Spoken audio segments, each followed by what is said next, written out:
Hey everyone, welcome to my channel. My name is Vanessa and you are watching the Exploring Oracle or the Exploracle for short. So today I will be showing off the contents of this big box.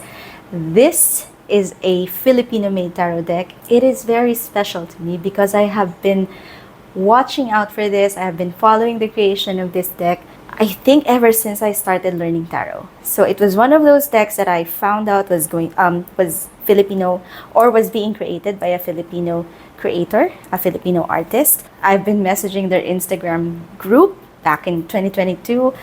I followed the Kickstarter and I finally received it. So this is called the Sinagtala Tarot deck. So Sinagtala, Sinag means ray of light and Tala is star. So I think you can directly translate that as starlight or shining star.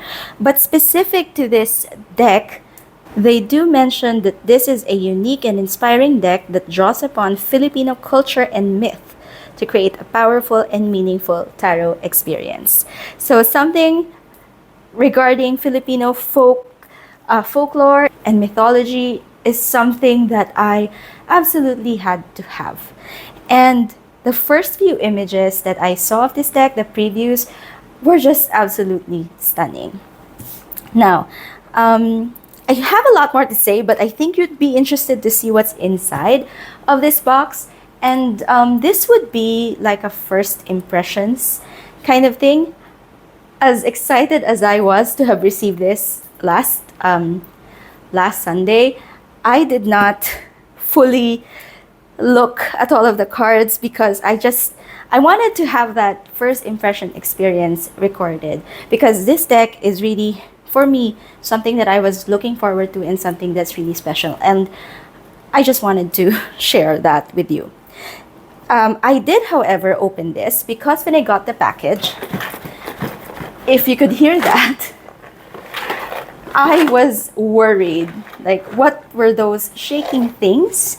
So I did open it up just to check, but let me show you what it was. And after I checked and it seemed like everything was all right, I stopped looking at the deck and said that I would be filming the first impressions with you guys. So it says here, Sinagtala. The word Sinagtala is derived from the Filipino language where Sinag means ray or light and Tala means star. Together, Sinagtala symbolizes the ray of light from the stars, embodying hope, guidance, and inspiration. This tarot deck celebrates the intersection of enlightenment and guidance, inviting users to journey through the rich tapestry of Filipino folklore and the wisdom of ancestral stories. And that just sounds exactly up my alley, so I am very excited. So I backed this on Kickstarter, I think a bit over a year ago. There were some production delays, but I was able to receive the deck, so I am really excited about that. And once you open this box, look at the details of the box. It's a really beautiful box, which speaks to my millennial heart. These were the sounds that I was hearing. And the tier that I backed, I believe it was like the Dalisay tier or something, comes with this custom box, which I can't seem to remove from the packaging. Is it tied down? Oh, okay. Okay, I'm sorry, guys. So let me open that first. Haha! Okay, so just look at that. Really beautiful. Let's close this and let's focus on the contents of this outer box. Oops, let's put that to the side and let's take a look. So first off, it comes, I believe this is an extra special edition card, the Aswang. Let me open it. Oh my gosh, don't want to ruin it. Okay, so here you go. So this is a special edition card. The Sinagtala Tarot deck invites us to explore the mysteries and wisdom of the Filipino past of the Filipino past while connecting us to the present. With its timeless symbolism and powerful imagery, the Sinagtala deck is a constructive tool for self-reflection, guidance, and transformation. So this, let's put that here. You have this certificate of authenticity, really nice. This was the group, Fiction Minds, who created or developed the deck. So it just says that it's founded by a passionate group of creatives.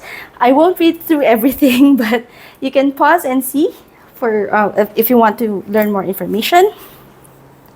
Let's put the rest of these petals in the box. You have here a beautiful thank you card. And then this is where the deck is contained. So beautiful wooden box, really special. Here, it contains the guidebook. We'll take a look at the guidebook in a bit, but let's just get all of the things out first. So yeah, so that's it. Let me put this again to the side. And then we'll explore the guidebook and the cards as we usually do. Okay, so let's start with the guidebook. So I am pleased to see that it is somewhat of a thick guidebook. I do love reading guidebooks, and especially since this would be talking about Filipino myths and folklore, right? It's something, even though I am Filipino, very proud Filipino, I am not that familiar. So I'm excited to learn more about the creatures that are featured on this deck. So basically in the table of contents, you just have the major arcana, and then you have the suits. This is strange. So you just have the ace, the fives, the nines, and the queens in the table of contents. Okay. But you do have an introduction.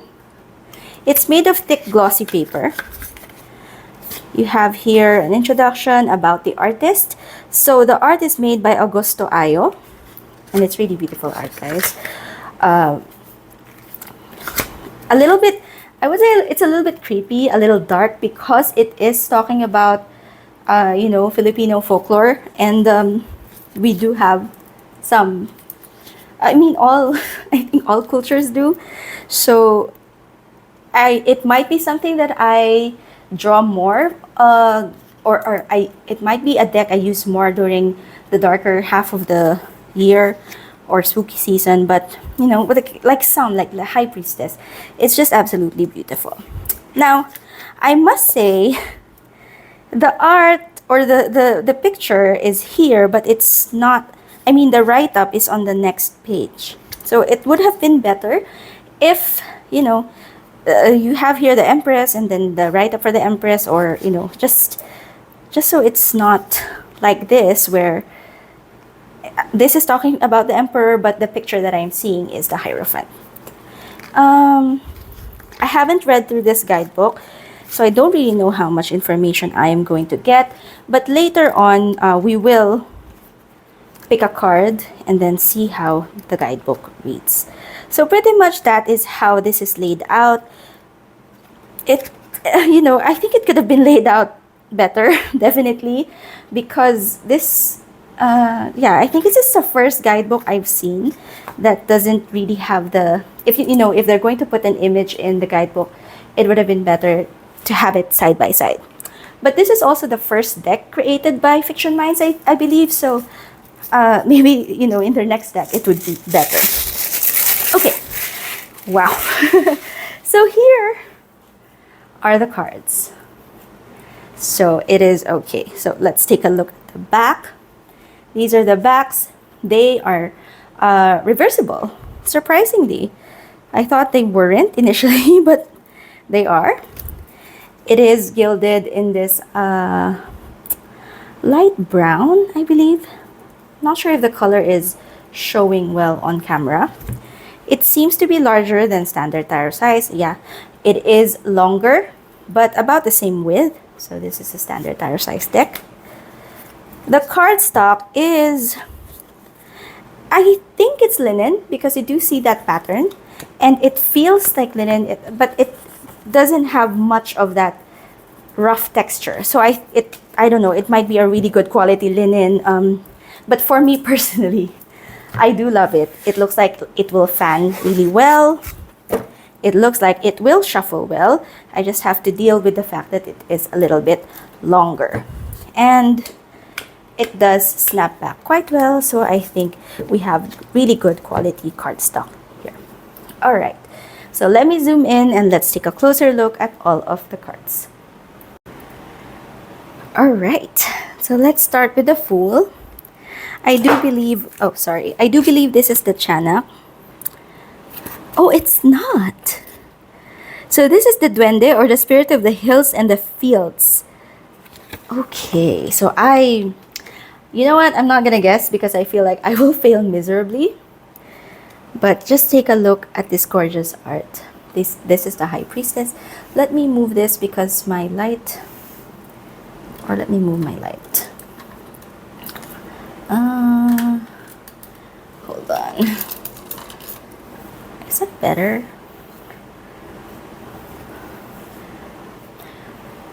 Okay, I moved the deck a little bit because I do see some reflection from the light, and I do want you to see without much of a glare.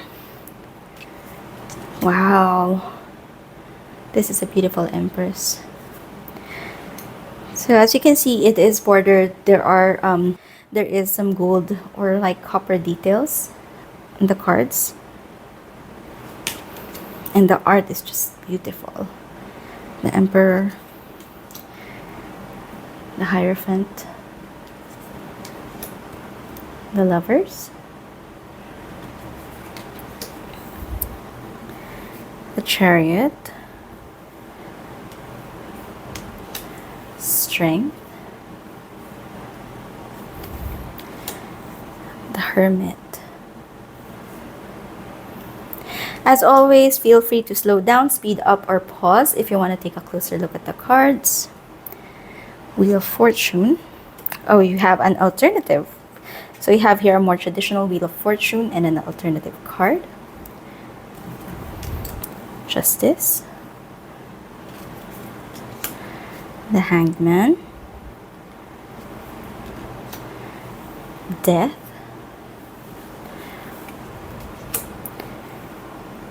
Temperance. The Devil. Oh, another card with options. So we have here a more traditional Devil and an alternative Devil card. The Tower. The Star. The Moon. Wow, I'm so excited to read about this deck in the guidebook. I just want to know. Okay, the Sun, 2 cards again for Sun. Judgment, and the World. Then to the Wand suit, we have here Ace, 2 of Wands. Now I must say, and even during the course of the campaign, or while waiting for this deck, they were releasing art previews on their Instagram, and I was following it, and some of the cards I wasn't really sure I would jibe with. Essentially, I was worried that they wouldn't be able to relate the art to the actual meanings of the cards. I think I saw that more in the sword suit, but there could really be differences in the interpretation of how the art is interpreted in the deck. But I do hope the base meaning, or the meaning of the card, stays true, and they are able to relate that to the images here, because I don't know, sometimes that's a deal breaker for me. But yeah, the art, I can't say enough good things about the art. It's just, ooh, like really intense, really powerful. Queen of Wands. Now, I do usually relate wands as a fire element. So, a Queen of Wands, a mermaid as a Queen of Wands is a little confusing for me. And then you have here the King of Wands. Okay, moving on to the cup suit, the ace. 2 cards for the ace. So you have the more traditional one. 2 of cups. Okay. 3 of cups. 4. You don't see all of the symbolism that you'd see in an RWS deck. So that would be interesting. 5 of cups. 6. 7 of cups.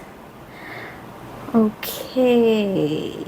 So I think these are, this is why I'm a little bit, well, not worried, but I'm just hoping, that the guidebook would tie it all together, because I am not a good enough of a tarot reader to really put meaning or to let my intuition run and understand the art on the cards unless it's anchored in a really solid meaning in the guidebook as well. 10 of Cups. You have your Page. The Knight. Queen. Now, doesn't she seem a little bit more fiery than the Queen of Wands? And King. Then you have here the Sword suit, Ace of Swords, 2 of Swords, 3 of Swords, somewhat very traditional. Which in a way I do like, because I need that symbolism. You do have this alternative card as well for the 3 of Swords. Then you have 4, 5 of Swords, 6 of Swords, 7 of Swords. And you have here the 8, 9 of Swords, and 10. Then you have here the Page, the Knight, the Queen, and the King. Okay, and our last suit, Pentacles, Ace of Pentacles, a more traditional Ace of Pentacles. So here side by side. 2 of Pentacles,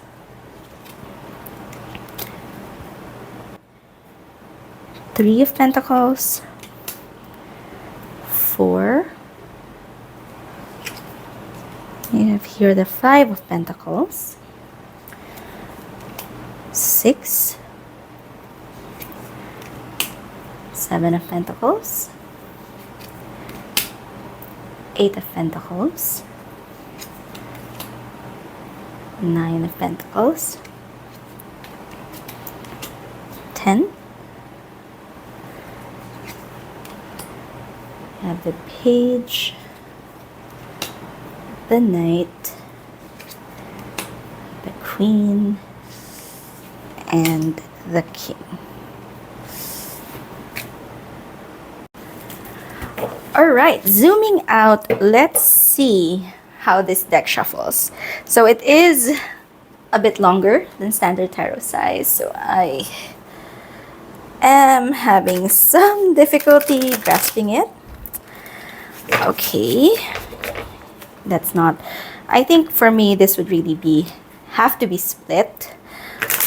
Otherwise I would be bending the cards unnecessarily, which I don't want to do because they really are quite stunning. So let me just shuffle a few more. So yeah, they are a bit longer, but there's really no problem shuffling them. If you have longer or bigger hands than me, probably won't be any issues. I can overhand them just fine, this way or this way. Yeah, I'm glad that it's actually in this thinner, like linen like cardstock, because if it were any thicker, I don't think I would be able to shuffle it at all. So it does have a little bit of a bow, but I think that's because I am forcing it because I have quite smaller hands. But yeah, let's see. Let's see if we can get a card to jump. If not, we'll just choose a card. Okay, one more. Okay. So let me just cut the deck. And we'll read for the Two of Wands. I'll choose another one because I just want to, maybe not that. Because I do think that that is, hold on, let me see. Okay, maybe the Six of Wands. Maybe I should have just picked because I'm interested to see, what were the cards that I couldn't seem to, okay, maybe.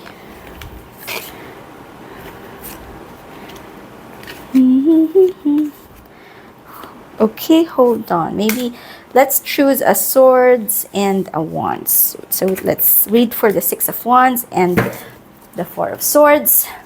Let me just take a look at the guidebook. So, for the Six of Wands, it says, victories are seen as milestones of your achievements. All your time and effort reflects in these victories, and you should not shy away from accepting praise. You may have not done that alone. It may take your leadership to win the battle, but you've won it all the same. This card says to believe in oneself and to boldly go forth fearlessly. So there are some typos in the guidebook. Just pointing it out. It's not that big of a deal, but yeah, just wanted you to know. The folkloric creature here, the tumangkuyun, are spirits that heal the salakap. These spirits wash and keep the trunks of the celestial trees that hold up the sky clean by using blood from the bodies of the tagbanwa that have died in epidemics. This is why the sky is red when the sun rises or sets. So that's a very short write-up for the folkloric creature. And I'm also not sure exactly how it relates to the Six of Wands specifically, but the meaning, at least the meaning in the guidebook for the Six of Wands does seem aligned. Let's see. For the swords, Four of Swords. Okay. The Aniani lounges on branches, observing passerby on new moon nights. This large, hairy, cigar-smoking figure, a cousin of the capre, is non-threatening yet eerie. Representing the Four of Swords, he reminds you to rest and relax as the world keeps moving. Take a break and find clarity, embracing stillness. If seeking guidance, the answer may be found in slowing down and giving yourself time to restore. Okay. So, yeah, that is the meaning. The folkloric creature is, and it says in the folkloric creature, the new moon is when the Ani. Actually, guys, you know, I'm not sure of my pronunciation here, even though I am Filipino. I am ashamed that I don't know. Let's call it, maybe I'll read it as the Ani. The new moon is when the Ani appears. It can be seen at night smoking on the branch of a large tree next to a country road. It blocks the path of a traveler at night. It can change shape into a carabao without horns, a force. I'm thinking this is a horse or a hog. so yeah, they're okay, so a little bit disappointed in the guidebook. Not gonna lie. There are some typos here. I think it could have been edited better, laid out better. The write-ups are quite basic, to be honest, and not really sure how much it specifically relates to the folkloric creatures that are shown on the deck, which was my worry, to be honest, about a deck like this.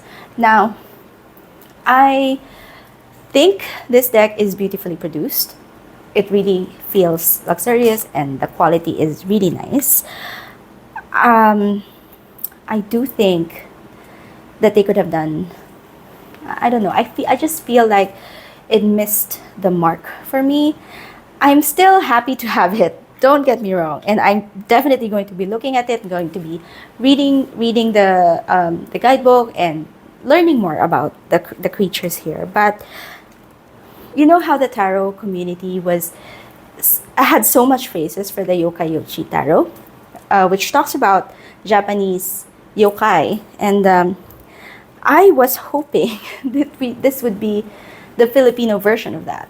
Although I don't have the yokai yochi deck, and I don't really know how well the creatures were also explained and related to the cards, and maybe I am just being too hard on this deck since I'm also Filipino, and I was just really very excited about it. But I think it could have been done better, specifically on the guidebook. Because the art, and I think, you could really relate. Yeah, it's hard.